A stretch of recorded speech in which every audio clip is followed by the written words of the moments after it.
Hey everyone, this is Elenbaas from Nightlight Astrology. Happy Monday, everybody. Today we are back to our regular scheduled program, and we are going to be taking a look at the impact that Mars will have on us this week as Mars is slowing down, ready to station and turn direct after a long retrograde that we have been working through since late October, right around Halloween. So today I'm going to give you 10 things to watch for this week, given that Mars is slowing down to station and turn direct. Now, tomorrow, we are going to be looking at horoscopes. So today we'll look at the archetypal meaning of a planet like Mars turning direct. And then after we do that, tomorrow we'll spend some time looking at the whole sign house that the station and turn to direct motion is happening in your birth chart by whole sign house. So horoscopes for your rising sign. So that'll be the way that we break it up today and tomorrow. Later this week, we're going to be talking about the fact that Venus is moving into a square with the planet Uranus. And we're going to talk a little bit about the concept of the malefic enclosure, which is something that we mentioned right before the new year. Just a reminder before we get into things today, as always, please like and subscribe. Don't forget to share your comments and click the notification bell for updates. You can find transcripts of any of my daily talks on the website, nightlightastrology.com. This month, our Roots and Spheres program begins. It's a monthly moon circle that meets before the new and full moons. My wife and I are leading these circles. We are looking at the astrology of the month ahead in depth and then pairing the astrology of the month with different plant teachers. So if you want to check that out, go to nightlightastrology.com, go to the courses page, and look at the Roots and Spheres program. All right. Also, for those of you who donated to the Kickstarter, we have gotten rewards sent out to everyone. So if for any reason you are missing the reward, you did not receive it for some reason, email us info@nightlightastrology.com, with the exception of the personalized mini birth chart readings that I do for the year ahead. That one tier takes me several weeks. So that would be the only tier that we haven't finished yet. Otherwise, we've sent out all the rewards. So just make sure if you didn't get it that you email us. Okay, well, I'm really excited to get into it today, and I'm going to pull up the real-time clock so that we can take a look.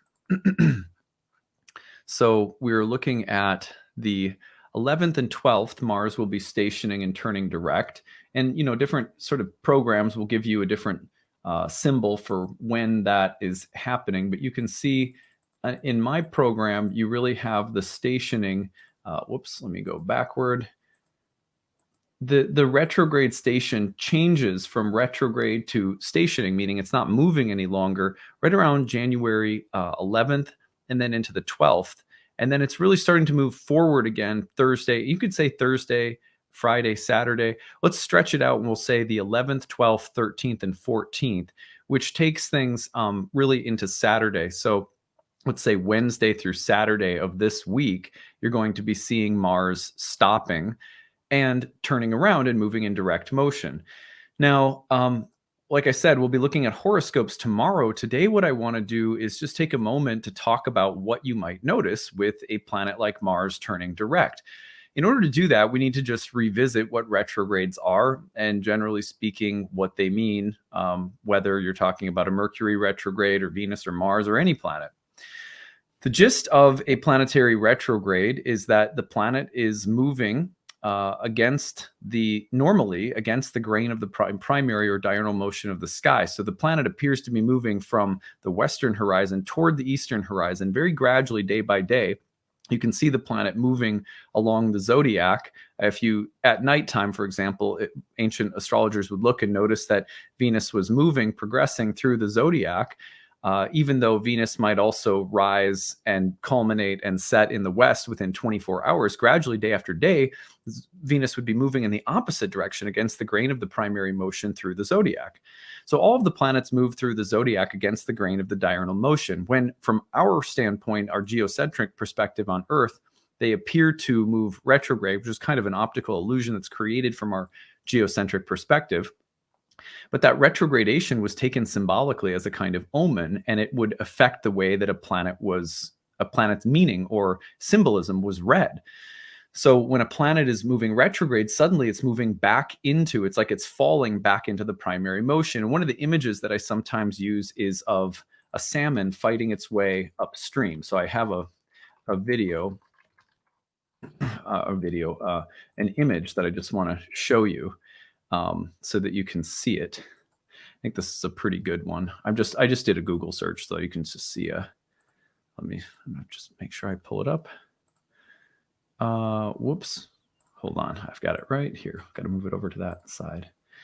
I just did a salmon upstream Google search, and this is what I want you to key in on. You can see these images here. You can see this one over here on the right with the salmon trying to leap up the waterfall. In a sense, what planets are doing when they're moving through the zodiac against the grain of the primary motion is they are representing the path of the soul as an individuating being, moving against the unifying or undifferentiated forces of the cosmos. It's a little bit like saying that there's a struggle involved to become who you are, whether it's coming out of the birth canal. That's kind of an epic struggle. It's beautiful, but it's a kind of struggle for life. So one time I was in an ayahuasca ceremony, years ago, and I had an image of myself in the ceremonies. I was struggling really, really bad and just feeling really weak. In an ayahuasca ceremony, if you've ever been in one, you can feel weak physically, mentally, emotionally, but also like existentially. So I was feeling like I'm a weak being. And the ayahuasca showed me the image of the forces and energies that were kind of pouring over me, making me feel so weak, like water running through me. And then I had this image of the pink flash of like a trout or like a salmon shooting upstream. And it was a simple knowing in that moment that life is like this, reality is like this. And it's not a cruel thing, right? Because there's an infinite amount of patience. It can take us as many lifetimes as we want. And there's this ultimate love that the forces and currents of reality that are sweeping through us all of the time, they can make us feel weak. And also we can move through those currents, and they can be very empowering. They can be something that lift us up, and that by moving through with integrity and heart and courage and love, we can become who we are. We can discover who we are, and we can discover so many treasures that the universe holds for us. But there is a kind of struggle involved at times, right? So the planets as a whole, when they're moving through the zodiac against the grain of the primary motion, symbolically for ancient astrologers represented the struggle of life against the grand unifying forces of reality, the energies, the huge, the cosmic force, right? So when a planet turns retrograde, it's actually really special, because a planet is, in a sense, for a period of time, letting go and being swept back down. I'm not suggesting, for some people, I know fishing is probably very cruel, so I don't mean to offend any of my vegan friends out there, but I did a lot of fishing when I was younger. My grandfather taught me to fish. My dad fished with me. And I didn't fish a lot when I got older, but when I was a young boy, I did a lot of fishing. And one time when I was in college, I went home. My parents lived in Ludington, Michigan, which is right on Lake Michigan. And I went salmon fishing with some people from my father's church. He was a minister. And they took us out on a boat, and we went salmon fishing. And one of the things that I was really impressed by, because we brought in some salmon that day that were pretty big, and they fight really hard on the line. And one of the things that I thought was interesting about that was kind of a metaphor. And I'm not a hunter or a fisher, really. So again, I apologize. This is sort of a cruel image, but it was the fact that in order to bring the fish in, you'd have to fight. And then you'd have to let it go for a little bit and give it a breather. And then you'd have to fight, pull it in, and then let the line go. And then it would and over time, this was how you brought the fish in. And sometimes that image has come to me, and I know it's kind of a messed up image, but as someone who has, at times, fishing has been a really meaningful part of my life. It's been something that's really connected me with some of the men in my family and stuff like that. At times, I feel like God is sort of doing that with us, right? It's like he's pulling us through these currents, and we're fighting on the line. And there's times where you just have to let go for a while and stop fighting. Right. And you just let go on the line. And it's like you just fly back in the currents for a while. You can almost imagine if a fish is fighting its way upstream, and it's moving toward the ultimate destination. I guess it would be a spawning bed or something like that. That at times it's going to fight. And then it's going to have to drift back a little bit. And then it starts again and it fight, and then it drifts back again. Retrograde planets are a little bit like that in the sense that the planets represent, for so many different individuals in so many different ways, the struggles of life, the individuation process of life, the beauty of it, the bliss and amazement of it, as well as the challenge and pain of it. It's a painful, beautiful, miraculous process. But at times we're fighting, and then at times we have to let go. And in this way, we're sort of, it's like a mysterious divine tractor beam is pulling us in and gradually catching our soul. Well, the retrograde periods for planets are like that. When the planet moves backwards, it's falling back into the primary motion, and it's as though it just has to give up for a while. It's as though something else has to take over, a different philosophy, a different approach, a different strategy, a period of revision, frustration, delays, all sorts of, let's call them the interventions of a higher power or a higher force sort of take over the volition of the planet. And it's as though the planet has nothing it can do but surrender to that higher power. But in this way, what's happening is the will of the planet, as it is reflecting our own lives and our own karma, is slowly surrendering to and learning to align itself with the higher power, which is actually always pulling it along, even if at times it feels like we're fighting with it.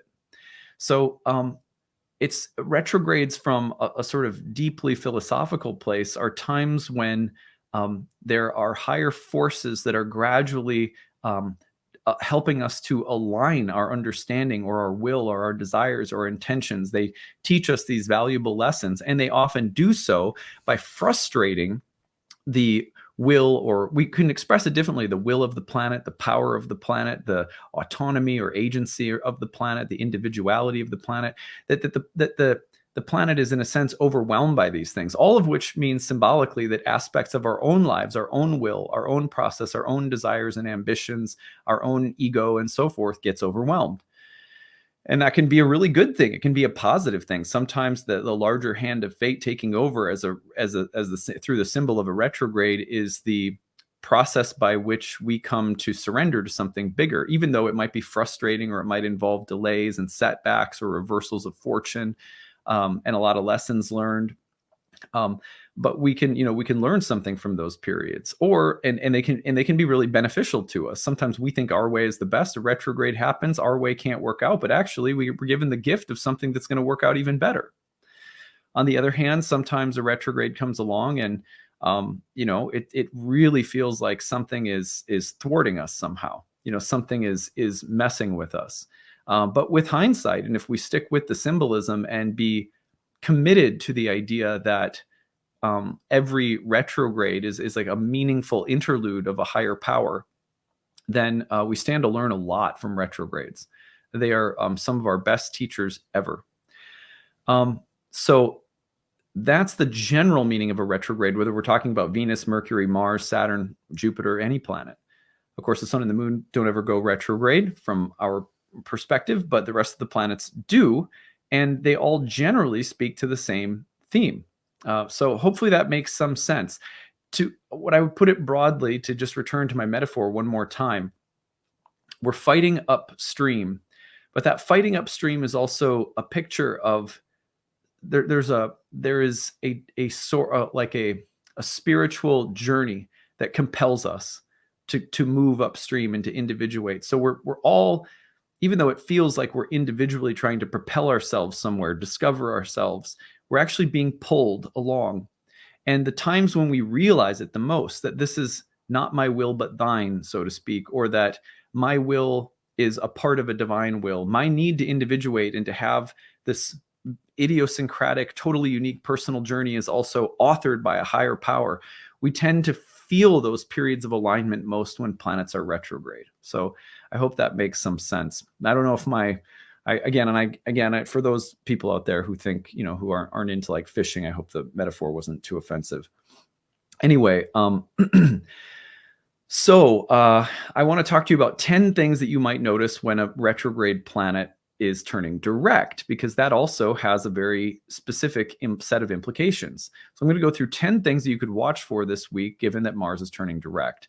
Number one is that delays and frustrations are over, whereas the planet turning retrograde is surrendering to a higher power, which can be translated into delays and periods of frustration where what you want or what you thought you were going toward or moving toward is sort of delayed or frustrated. You'll often find that when a planet is turning direct, that the delay or the frustration is over. Now, you may make some adjustments, or that delay or period of frustration could have been very informative and meaningful, and who knows where things will go from here. But at least for a good number of people, you'll find that if you've been delayed in something or just kind of generally struggling with something since the retrograde started, that you will find that it's coming to an end, which is nice. Number two, setbacks or periods of review or revision are completed. So when a planet goes retrograde, it can also be that some higher power, so to speak, is forcing you to look inward or reflect upon something or revise or revisit something from the past. These periods of review or revision, when a planet turns direct, are often coming to a close. And so that's another thing to look at. Now, number three, anytime a planet turns retrograde, it can indicate a reversal of fortune, meaning just a dramatic change of circumstance. But when a planet is turning direct, it's also turning around once again, and so you can see yet another change of circumstance, often going back in the original direction.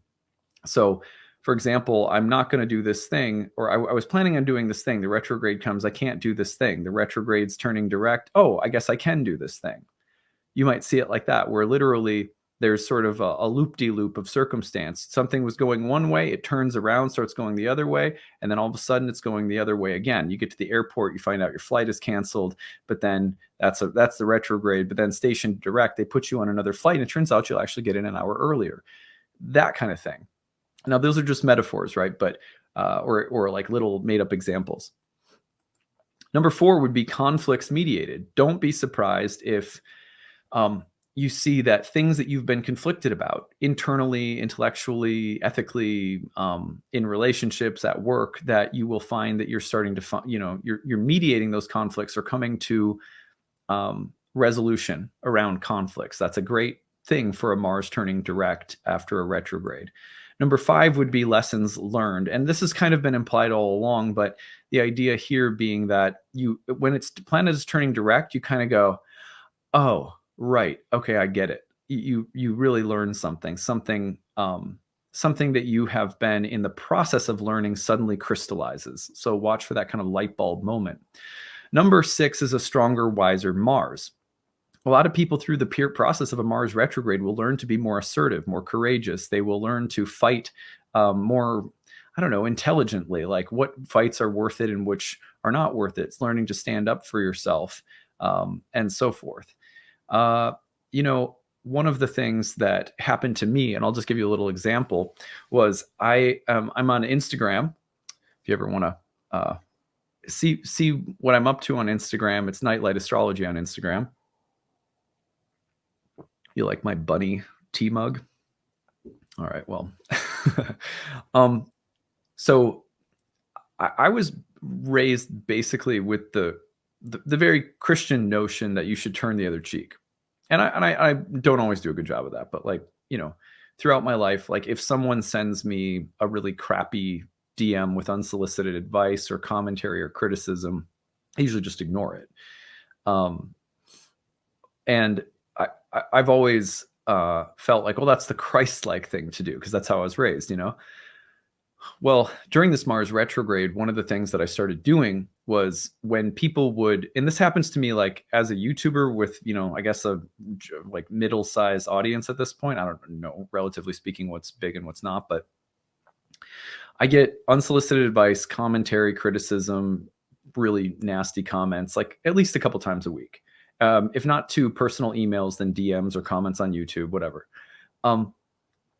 So I just had this is my natal Mars in Gemini, and it was retrograde, obviously. So I was like, you know what? I'm going to say something to some of these people, because although sometimes it's easy to ignore and just move on and not get stuck on it, not take it personally, which is generally speaking, I think the better philosophy. But sometimes also, if you don't stick up for yourself, you can carry or harbor secret resentments, and then you can start projecting a persona that you're like, impenetrable, nothing bothers you, and that you're this, kind of like Christ-like person, when really, some of these things really, really do bother you. And it's probably a good idea once in a while to like stand up for yourself and say something. So, that's always been like hard for me to figure out where that line is. And I attribute that to like just the public facing expectations of being like a preacher's kid in a family that had like a certain role they had to play within a church community. At least part of it has been like confusing for me because of that, right? So this is one of my main Mars retrograde lessons, is that, occasionally I just need to like, say something, or kind of like, when someone says something that's really crappy, like say something back, not necessarily trying to hurt the person, but like standing up for myself. So this person sent a message and they were, saying something pretty crappy. And so on Instagram, I just posted back, but I posted it publicly so that people could see it. And also in the hopes that, seeing it publicly might also ward ward off other people from sending me crappy messages. And it was actually that was actually like one of the hardest things I think I've ever done publicly in social media, was like posting, here, look at this is what someone just sent me, and here's my response. And it felt kind of like, this moment for me of just developing my own natal Mars. Now that's probably because I have Mars in Gemini, right? But it sounds stupid, and probably for a lot of you, you're probably like, dude, that's such a simple thing. But for me, it was kind of hard. So anyway, a stronger, wiser Mars, whatever that means for you, it probably has something to do with your anger, your temper, being assertive, being courageous, standing up for yourself, or learning how to be more of a peacemaker if you tend to be too aggressive. But it's like, how are you leveling up with Mars right now? You know what I mean? So that's number 6. Number 7 is a revolution ready to be integrated. Maybe you've made some significant changes. Maybe you've gone through a big period of growth or transformation through this Mars retrograde, but now the big process of revolution is kind of winding down, and it's ready. There's something that's ready to be integrated. So it's ready to be normalized. The revolution period is over, and it's like, okay, how do we stabilize things now going forward? Number 8 is a philosophical or intellectual revolution, which means your ideas or your mind or the way you communicate could be changing, or ready to, you could be ready to implement some kind of change philosophically or intellectually. And I would add to that, maybe even technologically, as Mars and Gemini is sometimes assigned, especially during the retrogrades, of a transformation in technology, or, some way in which you're using media, or a different technique or something like that. Number 9 would be important conversations ready to be had. Maybe a bit like what I was just saying, where there's something you realize you need to say. You can't just roll over. It doesn't necessarily have to be contentious, but it could be that Mars, especially in Gemini, a Mercury-ruled sign, that you are ready to have a difficult conversation, or say something that you've been just holding in, and maybe it's not even that big of a deal, but it's just ready. It's time to say it. Number 10 would be something that is abnormal is now normal. So by that, I mean that if the Mars retrograde has brought on some kind of period of experimentation, or something that's like, whoa, that's different, well, it may be normalizing now. So those are the different things that I would watch for. Now, a couple of other things. I want to pull up the real-time clock again and just give you guys a little bit of a sense of the other kind of cool thing about Mars turning direct is, remember, Mars is the dispositor or host of Jupiter in Aries. So last week we were also talking about why some people why is it that we're not seeing more out of Jupiter in Aries? I've been getting people complaining about it. Like, I was expecting Jupiter in Aries to be this rocket fuel transit, and it sort of hasn't lived up to the hype yet. Well, one thing we failed to mention last week, which a bunch of people pointed out, and I just failed to put in there, is that, well, let's not forget that Jupiter's ruler, Mars, is retrograde. So now they're configured to one another by a sextile, but now Jupiter's ruler or host, Mars, is turning direct. So you may also notice that the transit of Jupiter starts to pick up steam. And so look at the whole sign house of Jupiter in your birth chart. The other thing that I want to mention is the fact that although Mars has turned direct, one thing to keep your eye on is the fact that Mercury, Mars's host, is still retrograde. So it's going to take a little bit, like Mars or Mercury turns direct right around 18th, 19th, 20th of the month as the new moon is coming through right around the 21st of January. So right around the dark moon, new moon, Mercury turns direct and Mars is picking up speed. So the other thing I feel like is to think to ourselves, Mars turning direct may very slowly start to deliver some of these 10 things we looked at today, because A, it takes a little bit for it to pick up speed again, and B, its own host, Mercury, is still retrograde, going all the way into about January 19th. So I hope that with all of this in mind, you have some helpful guidance for the week ahead as Mars turns direct. Tomorrow we'll be looking at horoscopes for all 12 signs and just refreshing. Okay, Mars is turning direct in this house. In what area of life might I notice any of these things that we just went over? Delays and frustrations, setback, et cetera, et cetera, et cetera. So look back over this list maybe one more time before tomorrow, because tomorrow we'll take a look at the whole sign house, and then with these archetypal themes in mind, we'll take a look at what topics you may be specifically implicated in the transformation that Mars is going through. Okay, that's what I have for today. I hope you guys are having a great new year and a nice start to your week, and I look forward to talking to you guys again tomorrow. Take it easy, everyone. Bye.